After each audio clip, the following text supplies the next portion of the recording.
Hi, my name's Dan Ford and I'm executive producer at Sons and Daughters. My first shot came when my brother Mark thought of me for some work they were doing.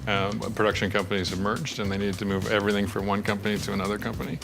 And I think he thought of me because I was just a big guy and I could lift heavy stuff. That was basically all I had going for me at the time, was that. It was just, I hadn't taken film. I didn't really know what film was, frankly. It was kind of exciting, but I knew what little I knew was from my brother. I started as a production assistant, volunteering a couple of days a week. After about 5 or 6 months of working, there was a job to go across Canada, and it was my real first taste of set experience.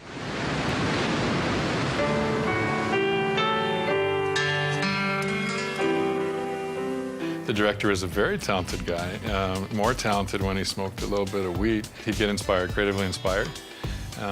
And we'd shoot things, sometimes having to go revisit it afterwards because he'd get high with the DP and they'd come up with some ideas, so we'd end up resetting and redoing stuff after tearing it all down. There was one thing where the girl opened and closed the door, and it's an iconic shot, but she did do 100 and some odd takes of that.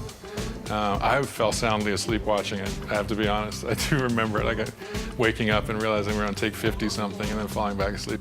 Don't be afraid of what people think you should be. Don't fall into that trap. I mean, I think you define yourself, right?